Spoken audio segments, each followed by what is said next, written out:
To live until you're 40. This book may not help you.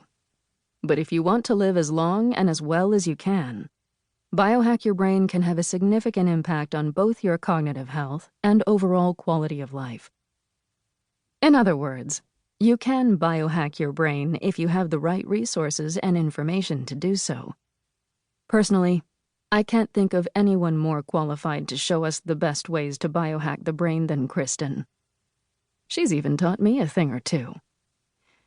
Keith L. Black, MD, Chair and Professor, Department of Neurosurgery, Cedars-Sinai Medical Center.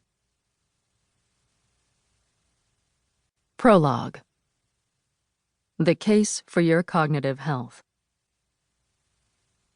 The gospel of health and wellness is everywhere these days.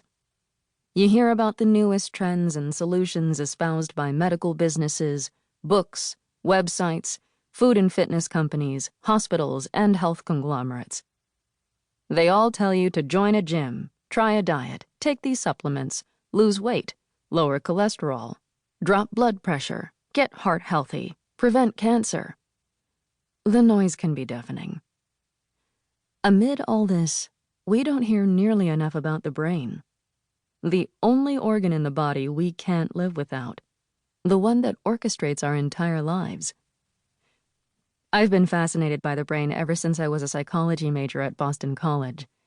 After earning my bachelor's degree, I was inspired to continue my education, getting a master's degree in physiological science and a doctoral degree in neurobiology from the University of California, Los Angeles.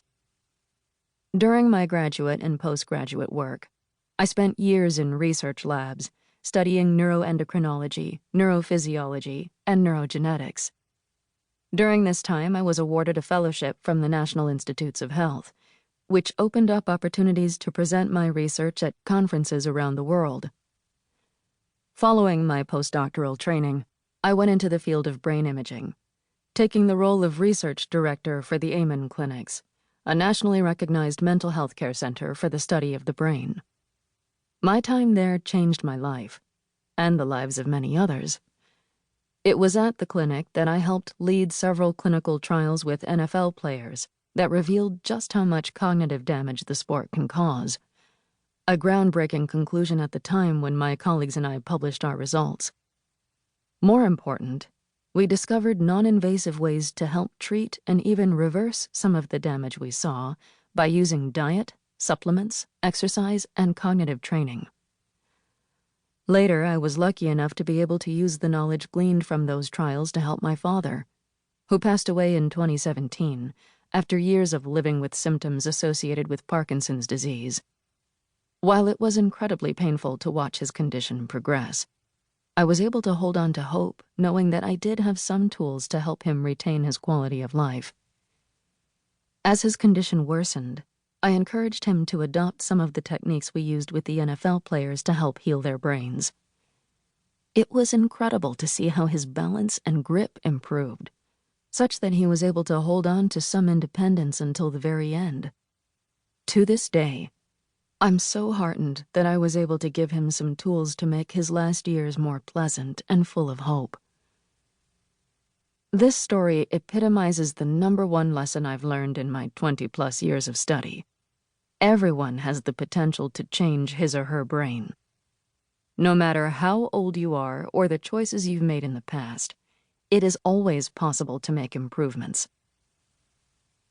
Today, after all, millions of Americans contend with cognitive issues.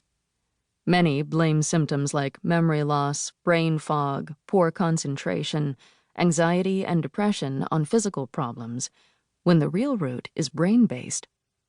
It can be easy to dismiss cognitive problems as the byproduct of stress, which, admittedly, is everywhere. Still, that doesn't mean you have to let it derail your cognitive performance. There are several science-backed ways to release stress's grip on the brain in order to restore your cognitive power and potential. If you're concerned with dementia, you have every right to be. The umbrella term for cognitive impairment currently impacts 10% of all Americans over the age of 65, a statistic expected to grow as the country ages. Cellular changes that lead to dementia can occur decades earlier.